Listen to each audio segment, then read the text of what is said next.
ମାନେ ଆଜି ଆଉ ଗୋଟେ ନୂଆ କାହାଣୀକୁ ନେଇକି ମୁଁ ଆପଣମାନଙ୍କ ସାଙ୍ଗରେ ମୋ ନୂଆ କାହାଣୀଟି ହେଉଛି ସେରେନା। ସେରେନା କ'ଣ? ଆକ୍ଚୁଆଲି ମୁଁ ଆପଣମାନଙ୍କୁ ସର୍ଟସରେ ମୁଁ କହିଥିଲି, ମୋର ଗୋଟେ ସର୍ଟସ୍ ଭିଡ଼ିଓ ଅପଲୋଡ଼ କରିଥିଲି। ସେ ସର୍ଟସ୍ ଭିଡ଼ିଓରେ ମୁଁ କହିଥିଲି ସେରେନା କ'ଣ।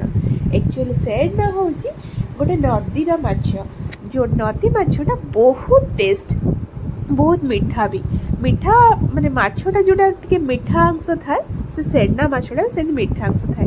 ବଟ୍ ଛୋଟବେଳେ ମୁଁ ଏଇ ମାଛର ନାଁ ଜାଣିଥିଲି ବେକ୍ଟି ମାଛ। କାହିଁକିନା ଛୋଟବେଳେ ଯେତେବେଳେ ମୁଁ ଗାଁରେ ଥିଲି, ନଦୀ ମାଛ ହିସାବରେ ଏଇ ବେକ୍ଟି ମାଛ ବୋଲି ମୋତେ ମୋ ଜେଜେମା ଚିହ୍ନେଇଥିଲେ, ଜେଜେ ବି ଚିହ୍ନେଇଥିଲେ ଏଇଟା ବେକ୍ଟି ମାଛ ବୋଲି। ଯେତେବେଳେ ଆଜି ମୁଁ ମାର୍କେଟରେ ସେଇ ମାଛ ଦେଖିଲି, ଯେତେବେଳେ ମାଛ ଭାଇନାଙ୍କୁ ପଚାରିଲି ଏଇଟା କି ମାଛ ବୋଲି, ସିଏ ମୋତେ କହିଲେ ଏଇଟା ନଦୀ ସେରେନା।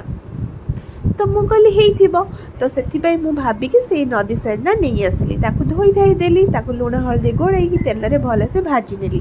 ତେଲରେ ଭଲସେ ଭାଜି ସାରିଲା ପରେ ସେଇ ତେଲରେ ଆଳୁକୁ ବି ଭାଜି ନେଲି। ଆଳୁରେ ଲୁଣ ହଳଦୀ ସ୍ୱାଦ ଅନୁସାରେ ଲୁଣ ହଳଦୀ ଦେଇଦେଲି।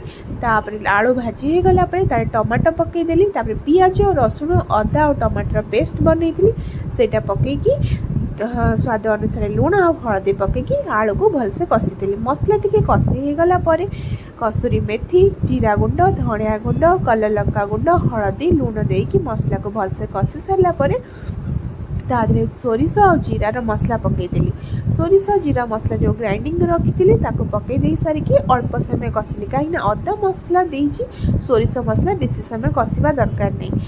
ସୋରିଷ ମସଲା 5 ମିନିଟ୍ ଖଣ୍ଡେ କଷି ସାରିଲା ପରେ ପାଣି ଦେଇଦେଲି। ପାଣି ଦେଇ ସାରିକି ପାଣିଟା ଟିକେ ଫୁଟି ଆସିଲା ପରେ ତାପରେ ମାଛ ପକାଇଦେଲି ଆଉ କଞ୍ଚା ଲଙ୍କା ପକାଇଦେଲି। କାହିଁକିନା କଞ୍ଚା ଲଙ୍କା ପକାଇଦେଲେ ତରକାରୀର ଟେଷ୍ଟ ବି ଭଲ ଆସିବ, ତା ସହିତ ତରକାରୀଟା ଟିକେ ମାନେ ବହୁତ ସୁନ୍ଦର ଦେଖାଯିବ। ତାପରେ ମାଛ ଆଉ କଞ୍ଚା ଲଙ୍କା ଫୁଟି ଆସିଲା ପରେ ହାଲକା ଗରମ ମସଲା ଦେଇ ତରକାରୀଟା ମୋର ରେଡ଼ି କରିନେଲି।